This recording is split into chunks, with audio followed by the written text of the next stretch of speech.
y on f inverse. Right? So this is really this is really yx for that thing. Right?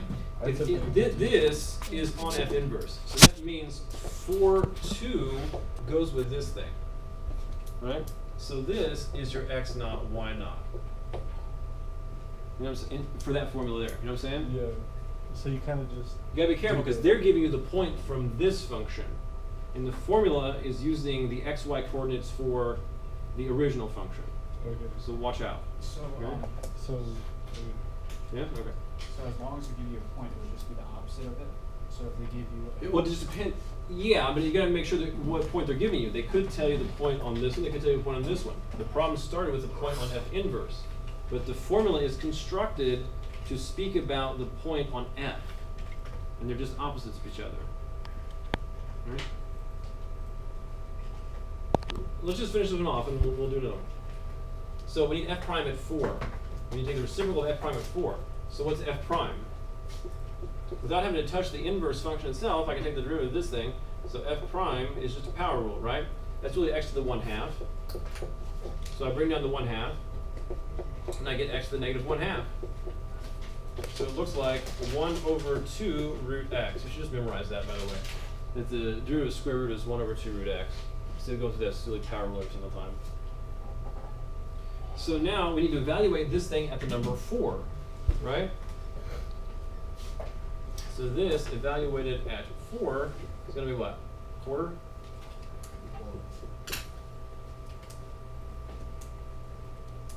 So now that is the value that needs to go down here. So we have 1/4, which is 4. So the slope of the inverse at 2, 4 on the inverse is 4. Using only information from the original function. Lee, you want to do another one? I feel like the way that you write it is like I'm confusing you. all over the place, so it's not like I'm following it like a list. I'll make it a list this time. And maybe that's what's confusing me because I'm a visual person. All right. Maybe we should have done that on day 1 instead of saying it right now. You guys like lists? All right. Number 38. F of x is negative x squared plus 8.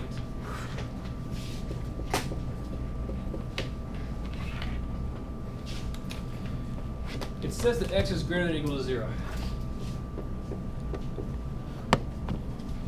So the reason it says that is that this function has an inverse, which is a function as well.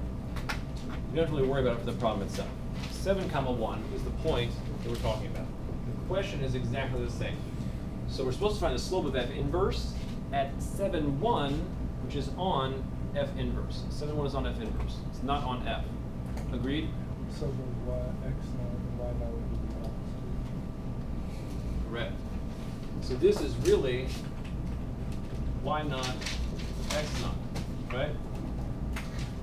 The original function, if you plug in the number 1, you will get 7. So x naught, y naught is 1, 7. The x naught, y naught, the notation from the formula we just described, is talking about the original function. 1, 7 is on the original. 7, 1 is on the inverse. Which you can verify just by plugging in, right? Even if they didn't tell you. All right. Now that we know that our coordinates for our formula are x naught, y naught, 1, is the same as 1, 7, that means we want to find f inverse derivative at where? At that point. So at 7, right? At 7 for the inverse.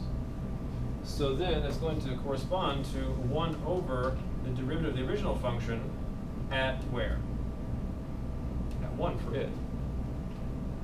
Right? Yeah. Okay. Step 1. Eat granola. Step 2. You need to establish x naught, y naught for the formula. Otherwise you're going to get confused as to which is x and which is y, right?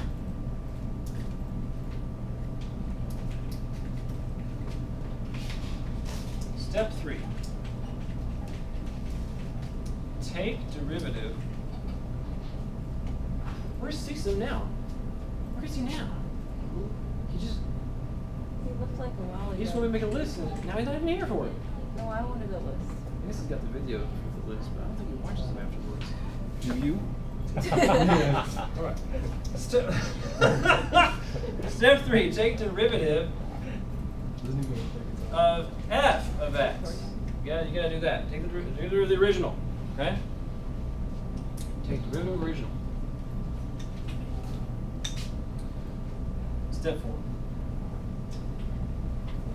Take another bite of granola. Oh, you guys. Oops, I wrote step 4 step. We're gonna dance in a second. All right, step 4. Substitute x naught into derivative of f. Okay? Just you can't even see. Just as a new list anyway.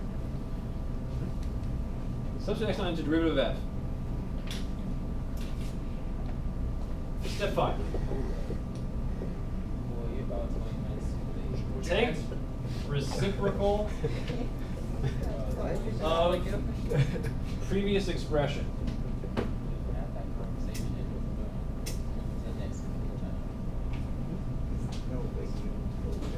Well, this looks a lot better.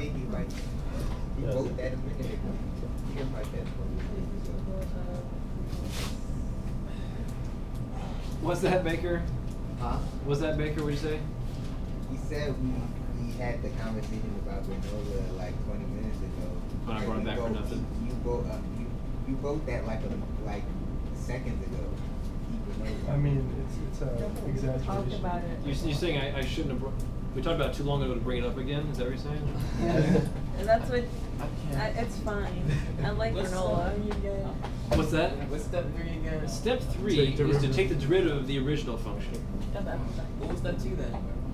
It was to Establish make x sure you naught. know what x naught y naught is for the formula you're going to use. Make sure you know what x naught y naught is. Don't get confused. Yeah, don't forget that. If you don't do that, you can't do it. Step 1 is just eating. I don't understand. I'll bring granola. Which part, step 1? The last. Yeah. That's supposed to be easy. I mean, it's pretty self-explanatory. You eat the granola. You eat granola, man. What do you mean? What don't you understand about it? So we get partial credit for eating granola. Yes. Say Nobody yes. said that. Say yes, please. But I don't understand what that is. That an analogy? 5% bonus. No, dude. For bringing remember she printed, granola. like a thing, a recipe for granola. Okay, so what was step 4? He's just making fun of that. Substitute x So there's no naught step 1 then. into derivative Step 1 and step 2. of f. Oh. Substitute x naught into derivative f. So that's why step 2 is so Is it crucial. X naught? That's why step 2 is so crucial. You need to know what x naught is. Step 6. Take it out. Yeah, that problem's over, right? Yeah, would the answer be 1 over -2?